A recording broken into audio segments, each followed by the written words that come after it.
What's up, YouTube? It's Hassan just coming in to talk to you about a clipper I just picked up, the Gold Effects Babyliss clipper. I grabbed it at the Connecticut Barber Expo. They had a premiere, a launch party just before the show. Got special packaging, as you can see here. This clipper is number 62, and I got a chance to check it out there in Connecticut. Use it a little bit on the stage, but I also was able to get it cracking at the shop. So here I'm going to just show you exactly how I use this Gold Effects clipper to do a bald fade. I'm coming in here with my Slimline Pro, as you can see, the LI. Just a technique that I use. One thing I like to do once I put my hard line in is I come back and I scrub the line. You saw me there, and just reverse my clipper and go right at the line. I'm just trying to go ahead and make sure that that line of demarcation is least hard to remove. And then I come in with what I like to refer to as my 3-step fade, which is open, halfway, and close with the clipper. One thing I like about the Gold Effects clipper that you see here on the handle, it has not only a lever, but there's actually notches there as well. So you have 5 notches, and those 5 notches are really good for knowing where you are in a fade. So you're not just guessing, but you have an exact calibration each time. So I'm just progressing through this fade here, and I'm using that adjustable arm to function between open, halfway, and closed. And now that that line is coming out, I went ahead and jumped up to my number 1 guard.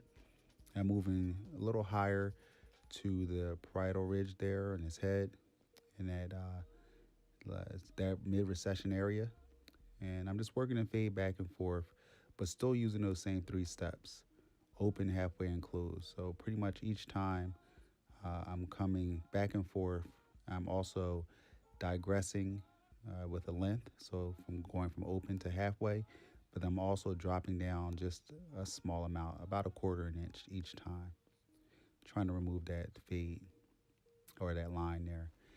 And then I moved over to my 0.5 guard, which is even closer. And I'm, as you can see, working down even lower on the fade.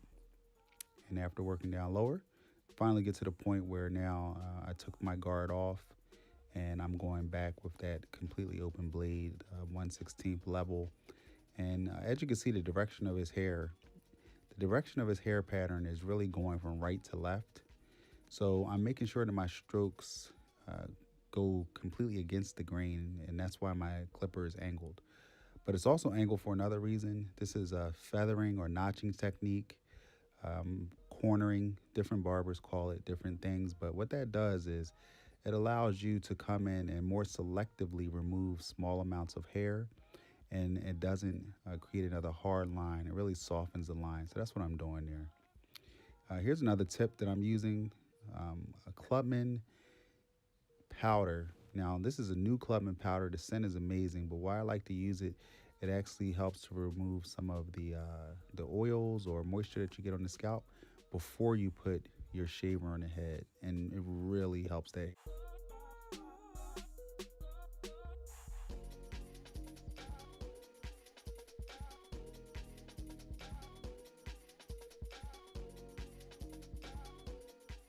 Hair to just fall right off. So you get a nice close fade, clean haircut is making sure that you've cleaned up around as you're working. So clean as you go, really important tip. Here on the top of his head, I'm using that number 1 guard. I'm going with the grain. He likes a short wavelength, something that's easy to maintain.